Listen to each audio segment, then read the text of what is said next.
एक छोटे से कस्बे में दो ऐसे दोस्त रहते थे जिनकी दोस्ती की मिसाल पूरा शहर देता था। एक था रामू, जो गर्मा गर्म समोसे बेचता था। दूसरा था श्याम, जिसके पकौड़ों का स्वाद हर किसी की जुबान पर था। रामू और श्याम साथ में सब्जियां खरीद रहे होते हैं तभी श्याम, आज आलू अच्छे मिल गए। आज तो समोसे खूब बिकेंगे। और मेरे पकौड़े भी। आज शाम फिर भीड़ लगेगी। दोनों हंसते हुए अपना सामान लेकर निकल जाते हैं।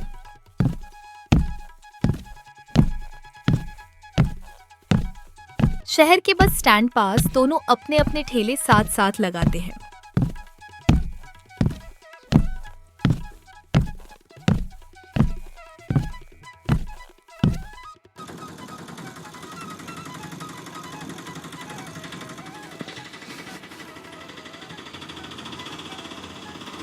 गर्मा गर्म समोसे, एक बार खाओ, बार बार आओ।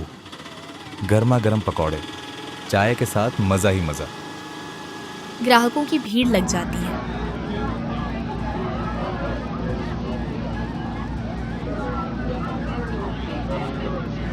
पहले 2 समोसे देना। और उसके बाद 1 प्लेट पकौड़े भी। दोनों दोस्तों के चेहरे पर मुस्कान आ जाती है। रात को दोनों ठेला समेट रहे होते हैं तभी रामू कहता है, श्याम, अगर किसी दिन मेरी कमाई कम हुई तो आधी मेरी आधी तुम्हारी।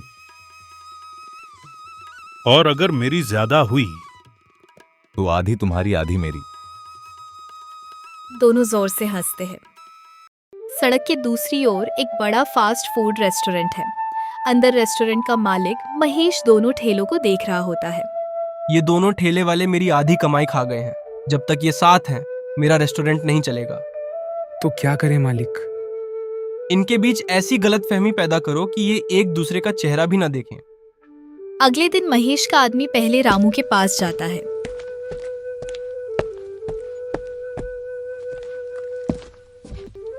तुम्हारा दोस्त श्याम कह रहा था कि लोग सिर्फ उसकी वजह से आते हैं। उसके समोसे कोई नहीं खाता। रामू कुछ नहीं बोलता लेकिन सोच में पड़ जाता है। थोड़ी देर बाद वही आदमी श्याम के पास पहुंचता है। रामू कह रहा था कि अगर तुम उसके साथ ठेला न लगाओ तो उसकी कमाई दोगुनी हो जाएगी। श्याम भी चुप हो जाता है। दोनों दोस्तों के दिल में पहली बार शक का बीज पड़ जाता है। शाम होते होते आसमान में काले बादल छा जाते हैं। तेज बारिश शुरू हो जाती है। रामू और श्याम अपने अपने ठेले बचाने में लग जाते हैं। उसी अंधेरे का फायदा उठाकर महेश के आदमी रामू के ठेले से गैस सिलेंडर और श्याम के ठेले से पैसों का डिब्बा चुरा लेते हैं। बारिश इतनी तेज होती है कि किसी को कुछ दिखाई नहीं देता।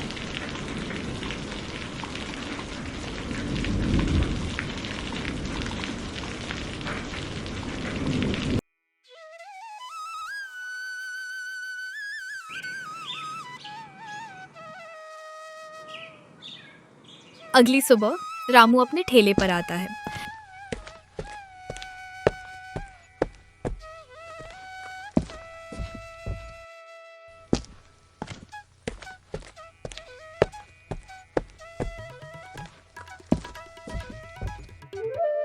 अरे, मेरा गैस सिलेंडर कहाँ गया?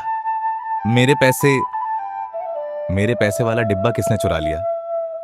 दोनों एक दूसरे की तरफ गुस्से से देखते हैं। महेश दूर खड़ा मुस्कुरा रहा होता है। अब शुरू होगा असली खेल।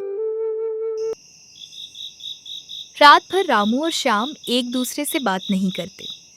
दोनों के मन में यही चलता रहता है कि शायद उनका सबसे अच्छा दोस्त अब उनका नहीं रहा। अगली सुबह दोनों अपने अपने ठेले अलग अलग जगह लगाने लगते हैं। पहले जहां दोनों ठेले पर भीड़ लगी रहती थी, अब दोनों के यहाँ आधे से भी कम ग्राहक आते हैं। दूर खड़ा महेश, जो शहर के फास्ट फूड रेस्टोरेंट का मालिक था, यह सब देखकर मुस्कुरा रहा था। यही तो चाहता था मैं। जब तक ये दोनों साथ थे, कोई मेरे रेस्टोरेंट की तरफ देखता भी नहीं था। लेकिन महेश यहीं नहीं रुका। कुछ ऐसा करो जिससे ये दोनों कभी खड़े ना हो पाए। जी मालिक, जैसा आप कहे आज रात खेल शुरू होगा।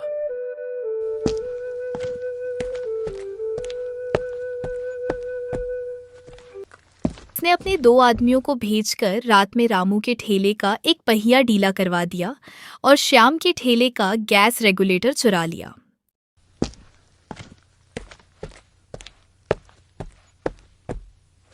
अगली शाम रामू का ठेला चलते चलते पलट गया। सारे समोसे सड़क पर गिर गए। उधर श्याम चूल्हा ही नहीं जला पाया क्योंकि गैस रेगुलेटर गायब था। दोनों एक दूसरे को दोष देने ही वाले थे कि तभी पास की चाय की दुकान के मालिक काका दौड़ते हुए आए। काका बोले, बेटा, पहले मेरी बात सुनो। कल रात मेरी दुकान के बाहर लगे कैमरे में सब रिकॉर्ड हुआ है। वीडियो चलाया गया। उसमें साफ दिखाई दिया कि महेश के आदमी दोनों ठेलों के साथ छेड़छाड़ कर रहे थे। सच सामने आते ही रामू और श्याम की आंखों में आंसू आ गए। रामू ने श्याम का हाथ पकड़कर कहा, मुझे माफ कर दे दोस्त, मुझे तुम पर कभी शक नहीं करना चाहिए था। दोस्ती भरोसे से चलती है, अफवाहों से नहीं। दोनों ने फैसला किया कि अब वे पहले से भी ज्यादा मेहनत करेंगे। उन्होंने अपने अपने ठेले फिर से तैयार किए। कस्बे के लोगों को जब सच्चाई पता चली तो सभी उनकी मदद के लिए आगे आए। किसी ने नया सिलेंडर दिया, किसी ने ठेले की मरम्मत करवाई तो किसी ने मुफ्त में सामान दे दिया। कुछ ही दिनों में दोनों के ठेलों पर पहले से भी ज्यादा भीड़ लगने लगी।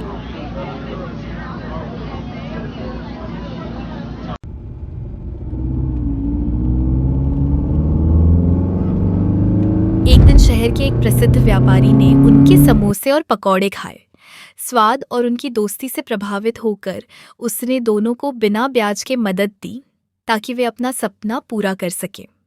वाह, क्या समोसे हैं और क्या लाजवाब पकौड़े हैं।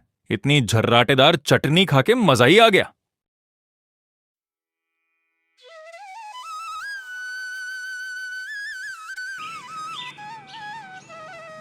छह महीने बाद उसी जगह एक सुंदर रेस्टोरेंट खुला। बड़े अक्षरों में लिखा था, राम श्याम समोसा और पकौड़ा हाउस। रेस्टोरेंट के अंदर एक कोने में दोनों के पुराने ठेले सजे हुए थे। नीचे एक बोर्ड लगा था, ये ठेले हमें याद दिलाते हैं कि सच्ची दोस्ती और मेहनत से बड़ा कोई धन नहीं होता। उधर महेश का रेस्टोरेंट धीरे धीरे खाली रहने लगा। उसे अपनी गलती का एहसास हुआ। एक दिन वह रामू और श्याम के पास आया और बोला,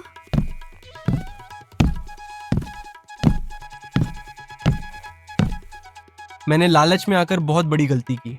अगर हो सके तो मुझे माफ कर दो। गलती हर इंसान से होती है, लेकिन उसे सुधारना सबसे बड़ी बात है। श्याम ने भी उसका हाथ थाम लिया। उस दिन से महेश ने भी ईमानदारी से अपना कारोबार करना शुरू किया।